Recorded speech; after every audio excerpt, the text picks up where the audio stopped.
Hello everyone, very good morning to all of you. मैं doctor Vijay Ranjan आप लोग का स्वागत करता हूं अपने यूट्यूब चैनल केबीसी विन पे। दोस्तों, do you know series video में आज हम लोग टेस्ट करेंगे अपने नॉलेज का। भारत में यूरोपीय कंपनियों के आगमन का इतिहास कितना जानते हैं आप।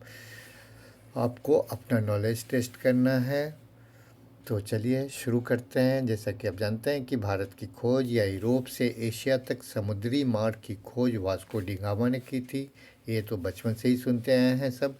लेकिन पुर्तगाली, डच, फ्रांसीसी, अंग्रेज आदि इसके बाद ही भारत आए, व्यापार किए, फिर यहाँ सत्ता पे कब्जा भी किए। इन सब के बारे में अगर आपने गहराई से पढ़ाई की हुई है तो टेस्ट कीजिए अपने नॉलेज का। आप स्कोर कमेंट्स बॉक्स में लिख सकते हैं कि 10 क्वेश्चन है इसमें टोटल।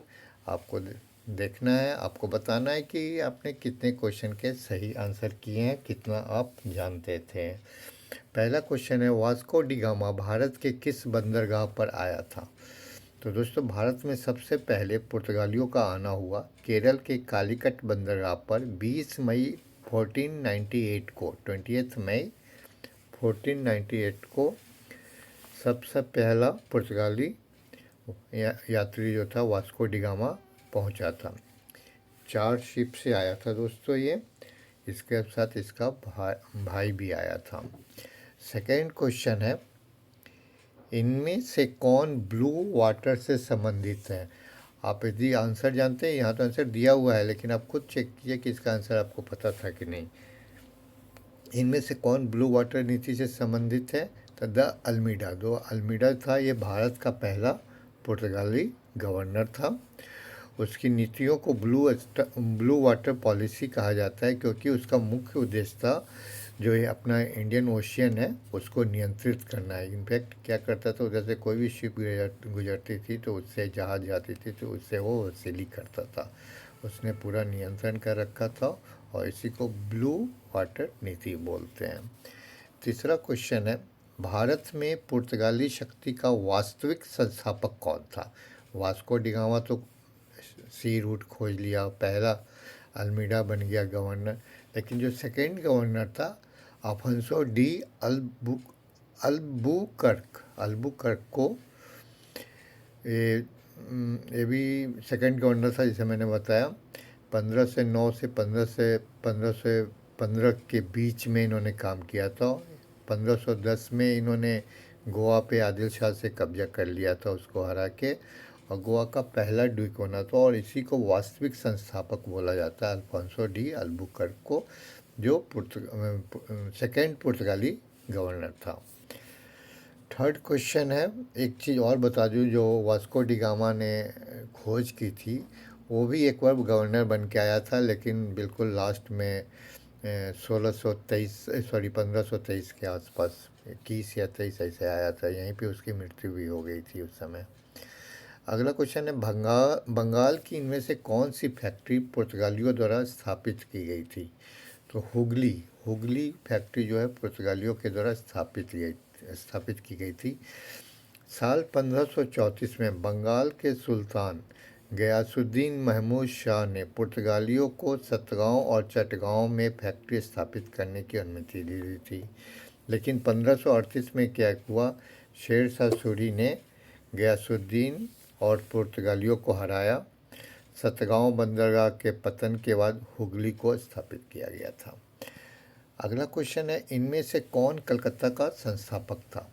जॉब चार्नक, कलकत्ता को एक ब्रिटिश बस्ती के रूप में साल 1690 में इंग्लिश ईस्ट इंडिया कंपनी का एक एजेंट जॉब चार्नक ने विकसित किया, इसलिए इसको संस्थापक माना जाता है।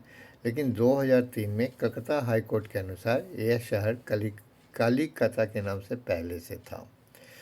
अगले क्वेश्चन की ओर चलेंगे, इनमें से किसे भारत में फ्रांसीसी कंपनी का संस्थापक माना जाता है। तो ये कॉलबर्ट जो था वो लुई 14वें का एक मंत्री था। उसने फ्रेंच ईस्ट इंडिया की कंपनी बनाई 1664 में, और 1667 में फ्रांसीसी कैरो के नेतृत्व में एक अभियान दल भारत के लिए रवाना हुआ, जिसने 1668 में सूरत में अपने पहले व्यावसायिक कारखाने की स्थापना की।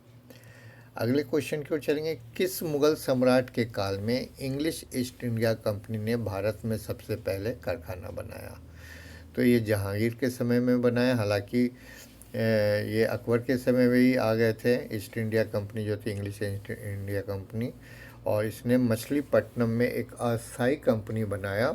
फिर उसके बाद 1613 में सूरत में स्थायी कारखाना बनाया था।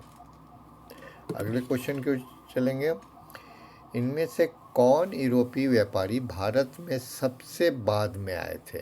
तो आपको पता है सबसे पहले पुर्तगाली आए थे, फिर डच आए थे, फिर इंग्लिश आए थे, और लास्ट में फ्रांसीसी आए थे। तो इसका आंसर होगा फ्रांसीसी, ऑप्शन डी। अगला क्वेश्चन है। ईस्ट इंडिया के किस गवर्नर को औरंगजेब ने भारत से निष्कासित किया था? तो एक समय में एक गवर्नर था जॉन चाइल्ड के नाम से, ईस्ट इंडिया कंपनी का गवर्नर था। उसने थोड़ा सा औरंगजेब के टाइम में क्या किया, इनके बंदरगाहों पे जो यात्री वगैरह जा रहे थे हज यात्रा के लिए, मक्का जा रहे थे, तो जहाज़ में बंदी बनाने का कोशिश किया था। इससे गुस्सा कर औरंगजेब ने उसको निष्कासित कर दिया इंडिया से, लेकिन फिर उसने माफ़ी मांगी थी। अगले क्वेश्चन की ओर चलेंगे। लास्ट क्वेश्चन है। ब्रिटिश ईस्ट इंडिया कंपनी ने बम्बई किससे लिया था? ये भी एक इंटरेस्टिंग क्वेश्चन है। ये पुर्तगालियों से लिया था। बॉम्बे जो था पुर्तगालियों के पास था। और 1661 में क्या होता है कि 1661 में इंग्लैंड के जो सम्राट थे चार्ल्स सेकेंड, उनका विवाह पुर्तगाल की राजकुमारी कैथरीन से हुई थी। तो पुर्तगालियों ने इनको दहेज में दे दिया था बॉम्बे, जिसको चार्ल्स सेकेंड ने ईस्ट इंडिया कंपनी को 10 पाउंड सालाना पे लीज पे दे दिया था। किसको? ईस्ट इंडिया कंपनी को 10 पाउंड सालाना पे। तो ये थे आज के 10 डू यू नो सीरीज़ के क्वेश्चंस। यदि आपको सारे आते थे तो लिख दीजिए, 10 जितना आते थे उतना आप लिख डालिए। और अपने आप को बस आपको अपना नॉलेज चेक करना है कि आप कितना जानते हैं। इस तरह का क्वेश्चन लेके फिर से हाजिर हूँ आप लोग के सामने इस वीडियो में। बस इतना ही। वीडियो पसंद आया हो तो ज़रूर से लाइक कर देना। अभी तक सब्सक्राइब नहीं किया तो प्लीज़ सब्सक्राइब कर लेना। Thank you very much.